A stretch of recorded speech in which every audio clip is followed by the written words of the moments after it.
Il me fait plaisir de vous présenter Anne de Vernal. Anne est professeure au Centre de recherche en géochimie et géodynamique de Géotop, au département des sciences de la Terre et de l'atmosphère à l'Université du Québec à Montréal. Elle a ouvert un nouveau domaine de recherche en géosciences marines basé sur l'utilisation de microfossiles marins sédimentaires afin de reconstruire les changements climatiques de température, salinité, couverture de mer, de glace et productivité des océans à haute latitude.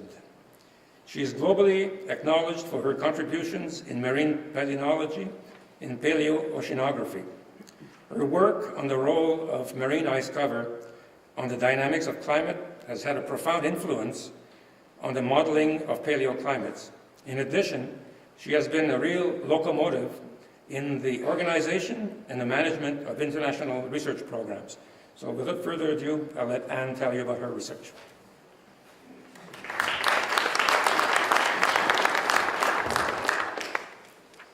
Thank you, Jacques. Ladies, gentlemen, fellows, I'm extremely pleased to be with you tonight and to have the opportunity to present you some insight about my research work.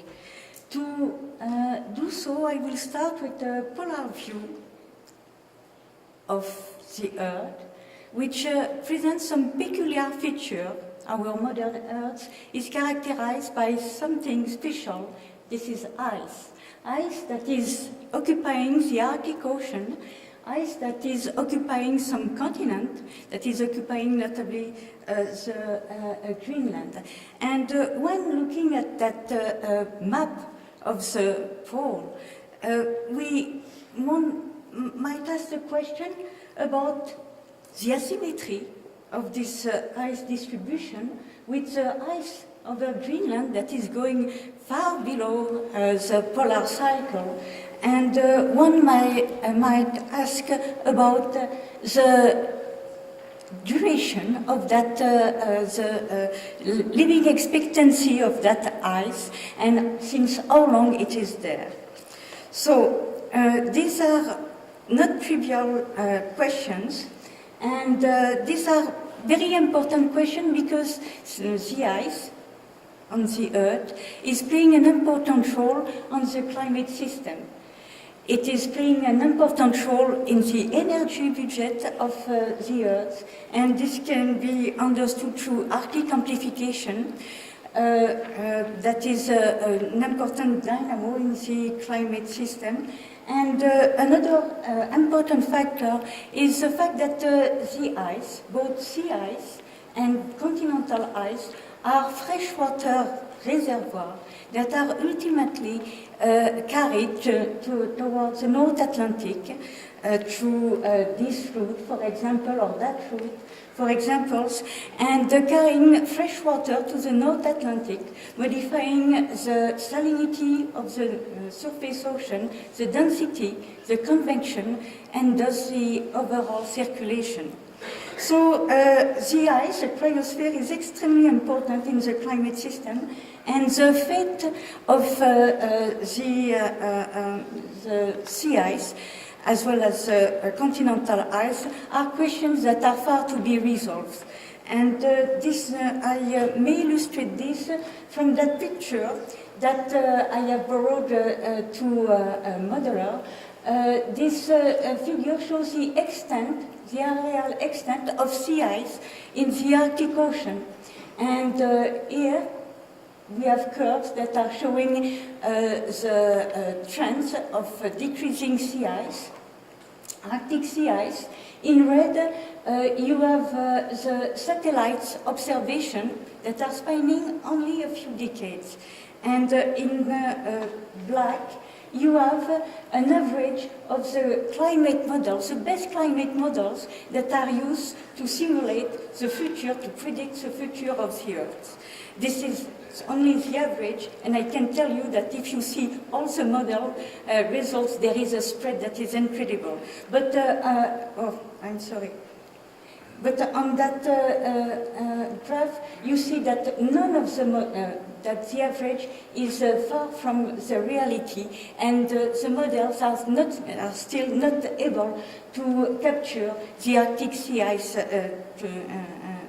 trend, except perhaps some sea ice models that are adjusted for heat fluxes towards the Arctic Ocean, and this is the blue curve that is illustrated here.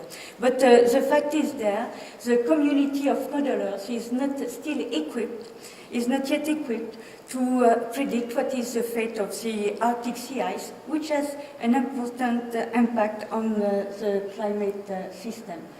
Similarly, what is the fate of the Greenland ice? The Greenland ice that represents about 6 meters of equivalent sea level.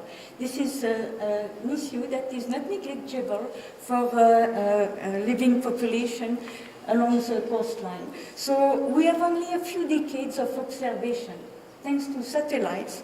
And, I'm sorry, I have... and on this picture, you have some kind of modeling that permit to understand what are the trends.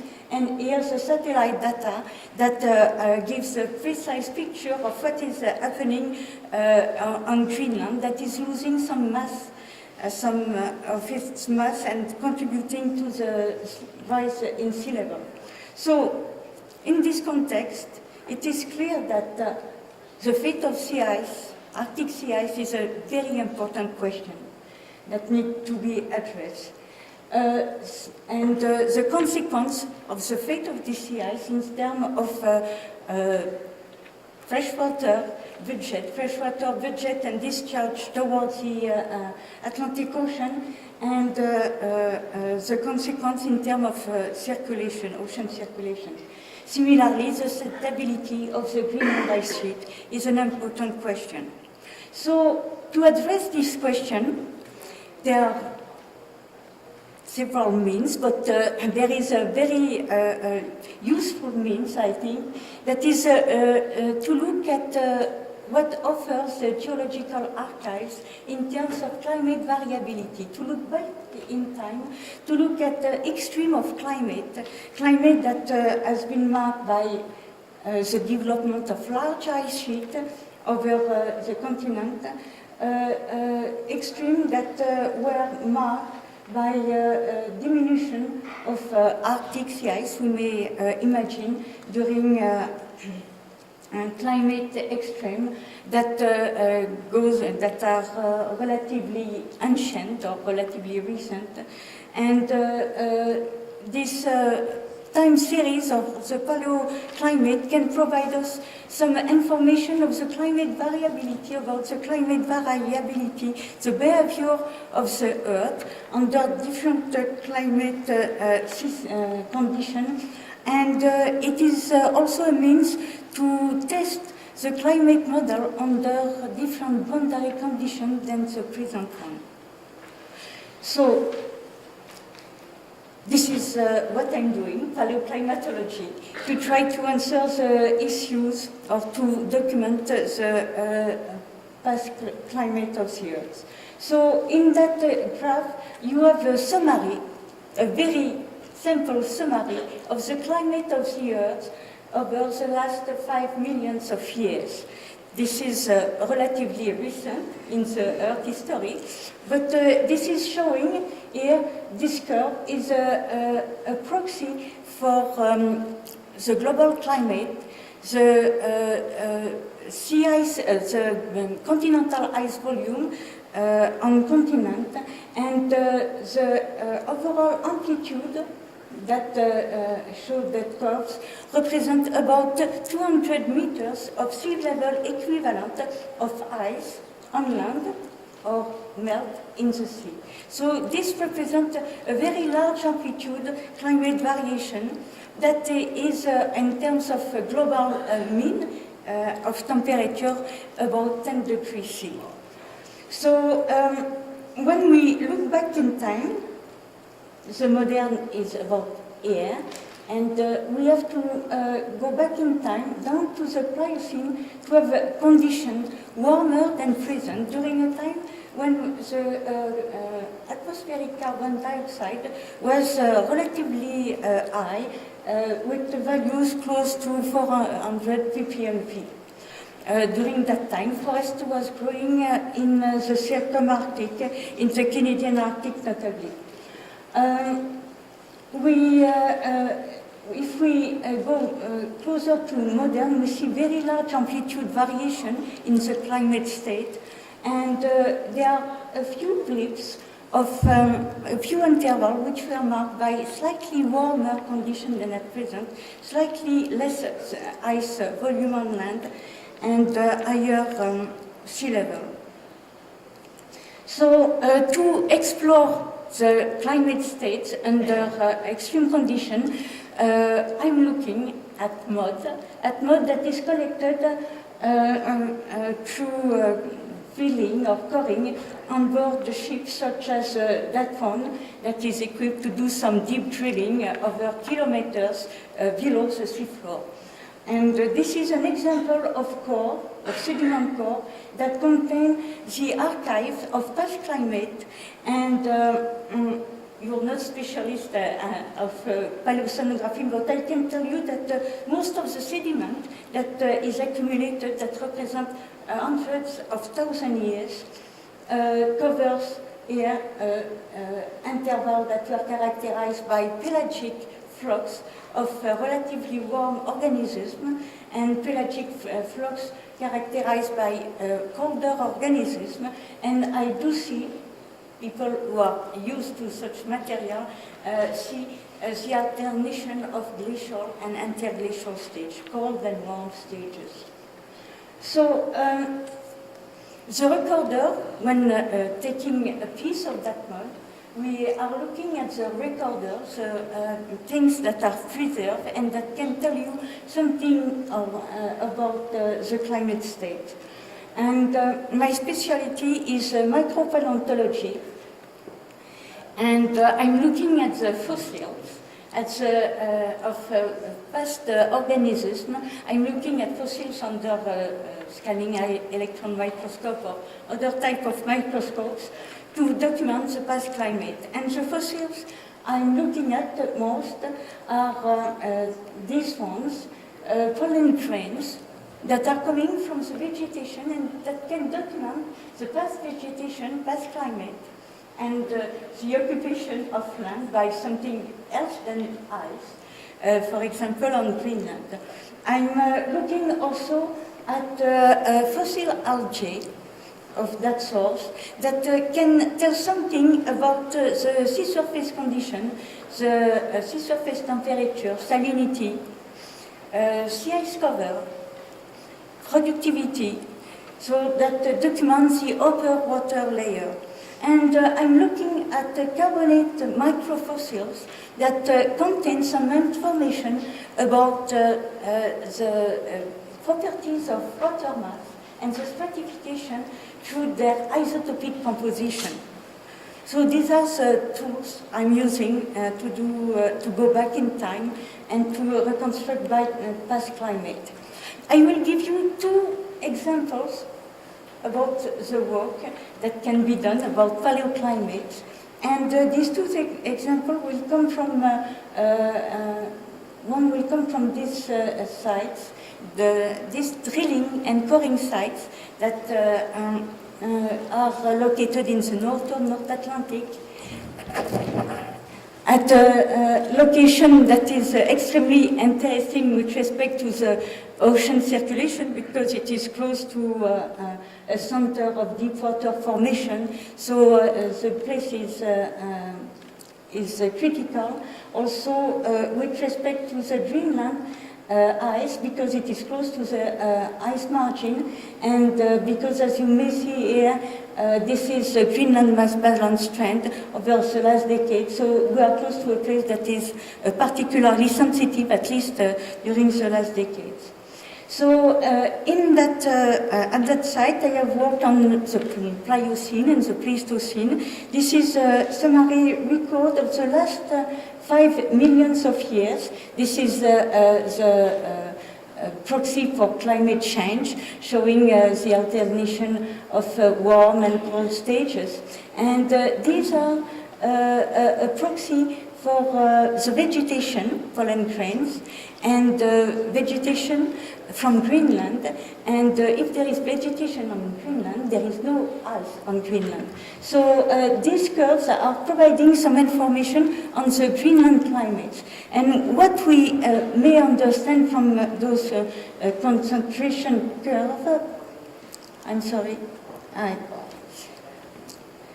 what we may understand from those concentration curves is that there were high pollen input, dense vegetation on Greenland, at least on southern Greenland, until about 2 million years ago. And during the last 2 million years, the Greenland was mostly occupied by ice, with a very sparse vegetation, except during a few intervals. And I will show you a close-up of that interval of the last millions of years that is showing the large amplitude variation both in the climate. This is the curve that gives you the melting of ice, growing of continental ice, so the change in the global climate system. And this is a curve that is showing the input from the Greenland vegetation, from the Greenland continent. And these curves clearly show that there were some episodes characterized by the spreading of a dense vegetation on Greenland that was recording then melting of the continental ice. And if we look more carefully at that interval that is characterized by a very big peak of pollen input, we will see that this interval, this is a close-up on that interglacial that is dated about 400,000 years ago. The pollen record indicates that spruce, this is a pollen grains of spruce, that spruce was occupying probably most of southern Greenland, which was confirmed by DNA analysis of spruce at that location, at the base of ice core. So the Greenland was not covered by ice since ever.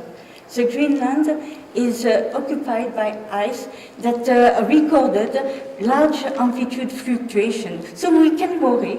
The Greenland is not there forever, and the Greenland ice is quite vulnerable. I will use this picture to go to my second example of work dealing with the past cryosphere. And this is, we are still in that very warm isotopic stage, and this is a graph showing the sea surface temperature at that site as reconstructed from the population of these microfossils. These are algae that are composed of organic matter, well preserved in sediments that include both organisms making photosynthesis and other being heterotrophic. And their population is carrying some information about the sea surface temperature, salinity, sea ice, etc. And at that site, we do reconstruct from this population conditions that were relatively warm. The line here is modern, correspond to modern value, and during that warm stage, the temperature in summer was about 4 to 5 degrees C, higher than at present. But we are in a site that is quite sensitive. So I would like to speak a little bit more about my favorite tool, these little things that capture some signal about past climate, past ocean, and past sea ice. So as an international effort undertaken decades ago, almost 2 decades ago, we have developed a reference database of microfossil assemblage in the ocean of the northern hemisphere in order to develop approaches for the reconstruction of past climate. We are developing a database for calibrating the modern sea surface condition with the modern assemblage in order to develop what we call transfer function for reconstructing past climate. And this is an illustration. Each of the squares corresponds to one site for which we have analyzed the surface sediment sample, analyzed the population of algae, and for which we have also the modern condition as reference to develop transfer function. And the color scale corresponds to sea ice concentration, because what I would like to illustrate are the sea ice variations from dinoflagellate cysts, which are the small algae which I'm using. So you may see from that database that we have samples covering a wide range of sea ice conditions, from quasi-perennial sea ice to ice-free condition. And we have used that database to make reconstruction of past sea ice. And I will refer to a work that was published a few weeks ago in the Journal of Quaternary Science Review, in a special issue dealing specifically with sea ice in the paleoclimate system. And we have been using the dinoflagellates, the Dinocyst proxy, to reconstruct sea ice at a number of sites. These sites are located here. Their location is shown by the red dots. And I will show you curves of reconstruction only for a few of these sites, those that are comprised in that circle, and that correspond to the circumarctic area. And these are the results, covering only the last 10,000 years. Last 10,000 years that were, this is a short interval, but that was marked by very high summer insolation about 8,000 years ago, which we call the thermal optimum.